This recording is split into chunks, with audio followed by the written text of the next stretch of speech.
for our next speaker. His name is Adrian. He's from the Microbiology and Immunology Department at Dalhousie University.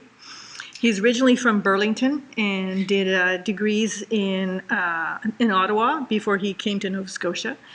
During his PhD, he's in year 6 and hoping that this will be his last one. He completed a brief student placement at the Canada Food Drug Inspection Agency, which sparked his interest in foodborne pathogens and food safety. He likes to cook and eat, and he even does the dishes, and he likes to garden. But now he's going to tell us about his 3-minute thesis.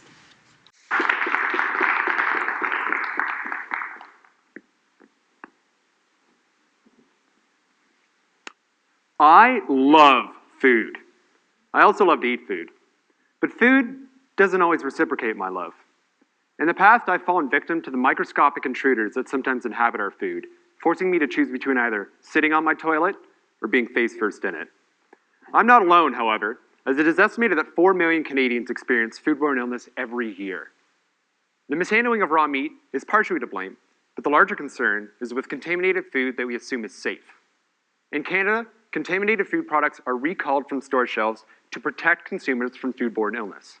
There are many microbes responsible for these food recalls, but the leading contributor among them is the bacteria Salmonella, and there are 3 reasons why. Number 1, there are over 2,600 Salmonella strains, and each are different from each other. Some can infect humans, some can't. We don't quite understand why, but we know that it is linked to their genetics. Number 2, other than chicken, Salmonella contaminates many foods, and some you wouldn't expect. Spices, lettuce, chips, chocolate, nearly no food is safe from the reach of Salmonella contamination. And number 3, our current diagnostic tests for Salmonella contamination are non-specific and look for the presence of any Salmonella.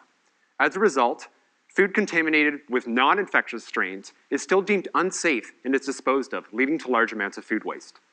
Thankfully, diagnostics are improving. Now, instead of merely detecting for the presence of Salmonella, we can access the genome of the contaminating strain through DNA sequencing. But what can we do with the Salmonella genome?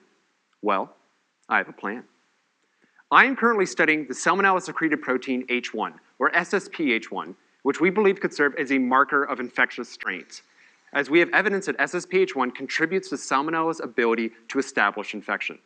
Additionally, SSPH1 is found in a minority of Salmonella strains.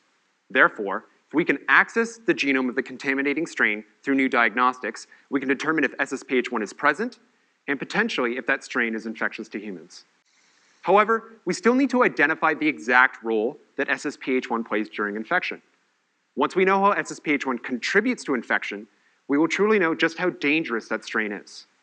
My hope is that using SSPH1 as a marker of infectious strains will reduce unnecessary recall and disposal of foods carrying harmless Salmonella.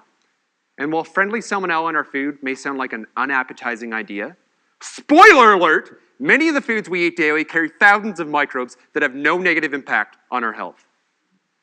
But until we can routinely distinguish between infectious and non-infectious Salmonella strains, please pay attention to food recalls, handle your raw meats properly, and remember, there is only one way to cook chicken, and that is well done. Thank you very much.